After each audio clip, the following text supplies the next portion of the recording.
గురూజీ 72 గంటల్లోనే ఫోన్లోని అద్భుతమైన జ్యోతిష్య పరిష్కారం చూపిస్తారు. నమ్మండి, నమ్మకపోండి, ఇది నిజం. శ్మశాన కాళి రుద్ర చౌడీదేవి ఆరాధకులు #1 వశీకరణ స్పెషలిస్ట్. గురూజీ మనిషి పుట్టుక నుండి చనిపోయే వరకు వచ్చే అన్ని క్లిష్టమైన సమస్యలకు పరిష్కారం ఇక్కడ లభిస్తుంది. విద్య, ఉద్యోగం, వ్యవహారం, స్త్రీ ప్రేమ, పెళ్లి, సంతానం, స్త్రీ పురుష వశీకరణం, భూవశం, భార్యాభర్తల కలహాలు, కోర్టు సమస్యలు, విడాకుల సమస్యలు, చేతబడి, అప్పుల బాధ, ఇంకా మీకు ఎలాంటి సమస్యలు ఉన్నా 72 గంటల్లోనే శాశ్వత పరిష్కారం చేయబడును. ఓం గంగణపతే నమః. ఐం సరస్వత్యే నమః. శివాయ గురువే నమః. జయ గురు దత్తాత్రేయ నమః. ఆపదారభక్తారం దాతారం సర్వసంపదాం లోకాభిరామం శ్రీరామం భూయో భుజనమామి. యా దేవీ సర్వభూతేషు మాతృరూపేణ సంస్థితాః నమస్తస్తే నమస్తస్తే నమస్తస్తే నమో నమః. యా దేవీ సర్వభూతేషు శక్తిరూపేణ సంస్థితాః నమస్తస్తే నమస్తస్తే నమస్తస్తే నమో నమః. జయ గురు దత్తాత్రేయ నమః. మాతృభ్యో పితృభ్యో ఋషిభ్యో గురుభ్యో నమో నమః. జయ గురు దత్తాత్రేయ నమః. యూట్యూబ్ ప్రేక్షకులందరికీ కూడా నమస్కారం అండి. నేను పాలపర్తి గురునాథ్ శర్మ, జ్యోతిషం వాస్తు సిద్ధాంతిని. ప్రతి విషయంలో కూడా ప్రతి మానవాళికంతా కూడా ఉపయోగపడే విధంగా ఈ యొక్క కంటెంట్ అనేది చెప్పడం జరుగుతుంది. ప్రతి విషయంలో కూడా మనకి ఏంటంటే మేషాది ద్వాదశ రాశుల వాళ్ళు ప్రతిరోజు కూడా దేవతార్చన చేసే విధంగా మీ ఇంట్లో ఉండవలసిన విగ్రహం ఏంటి, ఈ యొక్క లగ్న చక్రవశాత్ కానీ ప్రధానంగా రాశి వశాత్ అయినా కానీ ఈ రాశి వాళ్ళు ఈ విగ్రహారాధన చేయడం వల్ల మంచిగా కలిసి వస్తుంది. ఈ విగ్రహారాధన చేయడం వల్ల మంచి ఐశ్వర్య యోగం కలుగుతుంది, అష్టైశ్వర్య యోగం కలుగుతుంది, సంతాన యోగం సిద్ధిస్తుంది, వ్యాపారం యోగం కలుగుతుంది, అన్యోన్య దాంపత్యం కలుగుతుంది, వివాహాది శుభకార్యాలు జరుగుతాయంటారు.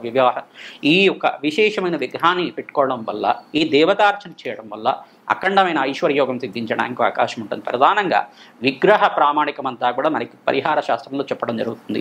మనకి జ్యోతిష గ్రంథంలో కూడా చెప్పడం జరుగుతుంది.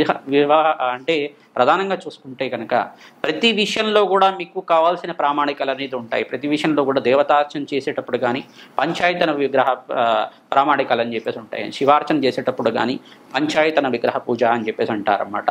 మరి వైష్ణవ ఆరాధనలో చేసేటప్పుడు కూడా దాంట్లో కూడా పంచాయతన విగ్రహ పూజలు అనేది ఉంటాయి. ప్రధానంగా చూసుకుంటే శాలిగ్రామ పూజ అనేది శ్రేష్టంగా ఉంటుంది వాళ్ళకి. ప్రధానంగా చూసుకుంటే కనుక ఇక్కడ శివలింగారాధన చేసుకోవడం, ప్రధానంగా అభిషేకాది పూజలు చేసుకోవడం, నిత్య వైదిక కర్మల్లో అయితే కనుక నిత్య యజ్ఞాధికతులు ఆచరించడం వల్ల అఖండమైన పుణ్య కార్యక్రమాలు చేసుకోవడానికి ఆస్కారం ఉంటుంది.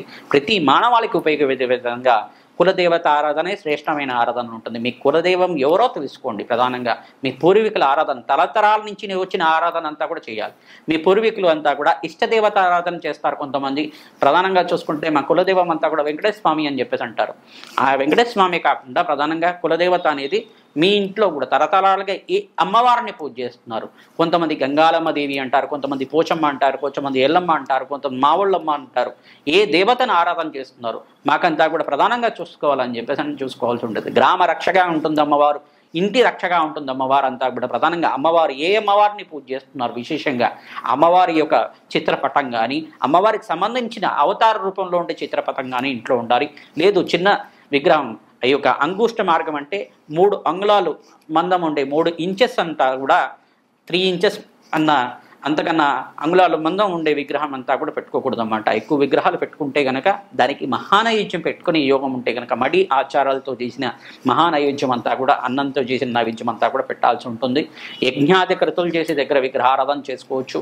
ప్రతినిత్యం కూడా ఆరాధన చేసేటప్పుడు దానికి ఏదన్నా పండో ఫలమో బెల్లమో ఏదన్నా నైవేద్యం పెట్టుకోవడం వల్ల ఆ విగ్రహానికి శక్తి వస్తుంది.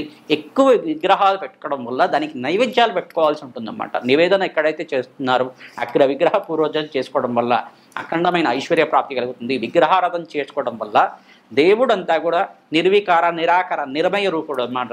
దేవుడికి అంతా కూడా ఆకారం లేదు. అసలు ఆకారం లేనప్పుడు మనం ఏం చేస్తున్నామంటే ఈ ఆకారంలో పూజ చేసుకోవడం వల్ల, ఈ విగ్రహంలో మన ప్రాణప్రతిష్ఠ చేసుకుని మంత్రంతో ప్రాణప్రతిష్ఠ చేసుకుని పూజ చేసుకోవడం వల్ల, ఈ విగ్రహమే దేవుడు రూపంగా భావించి పూజ చేసుకోవడం వల్ల మనకి ఆత్మశక్తి పెరుగుతుంది, దైవశక్తి పెరుగుతుంది, దైవ చింతన పెరుగుతుంది. తద్వారా అంతా కూడా విగ్రహ నామస్మరణ చేయడం వల్ల, దేవత ఆరాధన చేయడం వల్ల, భగత్ నామస్మరణ చేయడం వల్ల అఖండమైన పుణ్యయోగం సిద్ధిస్తుంది. కోటి యజ్ఞాల ఫలితం కలుగుతుంది. తద్వారా ఈ యొక్క పుణ్య కార్యక్రమాలంతా కూడా చేయడం వల్ల, విశేషమైన పూజలంతా కూడా ఆచరించడం వల్ల వంశాభివృద్ధి కలుగుతుంది, అష్టైశ్వర్యోగం కలుగుతుంది. మంచి సుఖమైన జీవితం జీవించడానికి, పుణ్యవంతమైన జీవితం జీవించడానికి, అఖండమైన వంశాభివృద్ధి కలగడానికి ఆస్కారం ఉంటుంది. కావున మేషాది ద్వాదశ రాశులు కానీ మేషాది ద్వాదశ లగ్నాల వాళ్ళకి కానీ విశేషంగా ఈ విగ్రహారాధన చేయడం వల్ల, ఏ విగ్రహారాధన, ఏ దేవతార్చన చేయడం వల్ల వాళ్ళకంతా కూడా కలిసి వస్తుందో తెలుసుకుందాం. సింహరాశి సింహలగ్న జాతకులకు విశేషంగా అంతా కూడా ఈ యొక్క దేవతార్చన విధానంలో ఎటువంటి దేవుణ్ణి ఆరాధన చేసుకోవడం వల్ల, ఇష్టదేవత ఆరాధన చేసుకోవడం వల్ల విశేషమైన పుణ్య ఫలితాలు వస్తుంది. ఆకస్మిక ధనలాభం కలగాలంటే ఏ దేవతార్చన చేసుకోవాలో తెలుసుకుందాం. ప్రధానంగా సూర్యుడు ఆరాధన నిత్యం చేసుకుంటూ ఉండాలి. సూర్య నమస్కారాలు అర్చన చేసుకోవడం వల్ల, రాష్ట్రాధిపతి అనుగ్రహం వల్ల శరీర సంపూర్ణ ఆరోగ్యం సిద్ధించడానికి ఆస్కారం ఉంటుంది. మీకు ప్రధానంగా చూసుకుంటే శివార్చన విధానం, మీకు అర్చన విధానం అంతా కూడా ఆరాధన ఉంటే కనుక ఇంట్లో శివలింగ విగ్రహాన్ని చిన్నది తెచ్చుకొని ఇంట్లో పెట్టుకొని స్థాపన చేసుకొని దానికి అంతా కూడా జలంతో అభిషేకం చేయించుకోవడం వల్ల విశేషమైన పుణ్యయోగం సిద్ధించడానికి ఆస్కారం ఉంటుంది. వెంకటేశ్వర స్వామి విగ్రహాన్ని కానీ హనుమత్ విగ్రహాన్ని కానీ తెచ్చుకోవడం వల్ల విశేషమైన ఫలితం వస్తుంది. మహాలక్ష్మి ఆరాధన వెండితో చేసుకున్న మహాలక్ష్మి విగ్రహాన్ని పూజ చేసుకోవడం వల్ల విశేషమైన పుణ్యయోగం కలుగుతుంది. నాకు శ్రీకృష్ణుడు అంటే చాలా ఇష్టం అండి అని చెప్పేసి అంటే కనుక శ్రీకృష్ణుడి విగ్రహం పాకే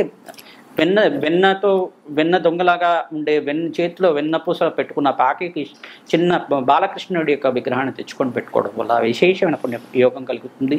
పుత్ర సంతాన యోగం కలుగుతుంది. ధనధాన్యాది సమృద్ధి కలగడానికి ఆస్కారం ఉంటుంది. ఆకస్మిక ధనలాభ ధనయోగం సిద్ధించడానికి ఆస్కారం ఉంటుంది. ప్రతినిత్యం కూడా మహానివేదనలాగా బెల్లం పరవాన్నం కానీ, పులిహోర కానీ, దద్దోజన కానీ నివేదన చేయడం వల్ల దేవతా శక్తి అంతా కూడా పెరుగుతుంది. తద్వారా మీకంతా కూడా ఆ జగన్మాత అనుగ్రహం వల్ల అష్టైశ్వర్య యోగం సిద్ధించడానికి, వ్యాపారం అభివృద్ధి కలగడానికి ఆస్కారం ఉంటుంది. మహాలక్ష్మి ప్రీతికరంగా కనకదార స్తోత్రం కానీ, మహాలక్ష్మి సహస్రనామాన్ని కానీ ప్రతినిత్యం కూడా వినడం వల్ల వింటూ ఆ స్తోత్రాన్నంతా వింటూ కుంకుమార్చన చేసుకోవడం వల్ల విశేషంగా అమ్మవారి అనుగ్రహంతో అష్టైశ్వర్య యోగం సిద్ధించడానికి అవకాశం ఉంటుంది. ప్రధానంగా చూసుకుంటే దేవతార్చనలో విధానంగా మహానివేదన అనేది ఖచ్చితంగా చేస్తూ ఉండాలి. ఎక్కడైతే వైదిక కర్మల్లో అంతా కూడా ప్రధానంగా చూసుకుంటే బ్రాహ్మణోత్తములంతా కూడా విశేషంగా మహానివేదన చేస్తుంటారు. విశేషంగా అంతా కూడా మీరు కూడా ఎప్పుడైనా వారంలో 2 రోజులు కానీ 3 రోజులు కానీ ఖచ్చితంగా బెల్లం పరవాన్నం కానీ, దద్దోజనం కానీ, పులిహోర కానీ నివేదన చేయడం వల్ల విశేషమైన పుణ్య ఫలితం కలుగుతుంది. లక్ష్మీ కుబేర హోమశాంతి కార్యక్రమాల్లో పాల్గొనడం వల్ల వ్యాపారం అభివృద్ధి కలుగుతుంది. లక్ష్మీ కుబేర యంత్రాన్ని అంతా కూడా వ్యాపార స్థలంలో స్థాపన చేసుకుంటూ ఉండాలి. కూష్మాండ దీపాన్ని వెలిగించడం వల్ల, కాలభైరవ స్వామి దేవాలయంలో విశేషంగా చేసుకోవడం వల్ల అఖండమైన పుణ్యయోగం సిద్ధించడానికి ఆస్కారం ఉంటుంది. ఆకస్మిక ధనలాభం ధనయోగం సిద్ధించడానికి ఆస్కారం ఉంటుంది. ప్రధానంగా పంచాయతీర ప్రతిష్ట విధానం అనేది ఉంటుంది. ఇంట్లో అంతా కూడా తప్పనిసరిగా పంచాయతన గ్రూపులన్నీ కూడా ఉండాల్సి ఉంటుంది. ఎవరి ఇంట్లో అయితే తరతరాలుగా ఆచారం ఉందో ఆచార వ్యవహారాలు పాటిస్తూ ఈ రకంగా చేసుకోవాలి. లేదు మాకంతా కూడా అన్ని విగ్రహాలు పెట్టుకునే ఆచారాలు లేదు అనుకుంటేనే కనుక ఖచ్చితంగా మహాలక్ష్మి విగ్రహం అంతే కనుక ఉంటే కనుక అఖండమైన పుణ్యయోగం సిద్ధించడానికి అవకాశం ఉంటుంది. ప్రధానంగా చూసుకుంటే ఆకస్మిక ధనలాభం ధనయోగం సిద్ధించడానికి అవకాశం ఉంటుంది. కానీ ప్రతినిత్యం కూడా దేవతార్చన చేసుకోండి. అమ్మవారి అనుగ్రహం వల్ల ఖడ్గమాల స్తోత్రాన్ని పఠనం చేసుకోవడం వల్ల విశేషమైన పుణ్య ఫలితం కలుగుతుంది. లక్ష్మీ కుబేర హోమశాంతి కార్యక్రమాలు కానీ, చండీ హోమశాంతి కార్యక్రమాలు కానీ పాల్గొనడం వల్ల ఈ యొక్క సింహరాశి జాతకులంతా కూడా అఖండ పుణ్యయోగంతో అష్టైశ్వర్య యోగం సిద్ధించడానికి ఆస్కారం ఉంటుంది. శనీశ్వర ప్రీతికరంగా తైలాభిషేకము, తిలలు దానం చేసుకోవడం వల్ల మంచి ఫలితాలు కలుగుతాయి. శుక్రుడి ప్రీతికరంగా బొబ్బర్లు దానం చేసుకోవడం వల్ల ఆకస్మిక ధనలాభం వృత్తిలో అభివృద్ధి కలగడానికి ఆస్కారం ఉంటుంది. బుధుడికి ప్రీతికరంగా పెసర్లు దానం చేసుకోవడం వల్ల వ్యాపారం అభివృద్ధి కలుగుతుంది. అష్టైశ్వర్య యోగం సిద్ధిస్తుంది. శ్రీమాత్రే నమః.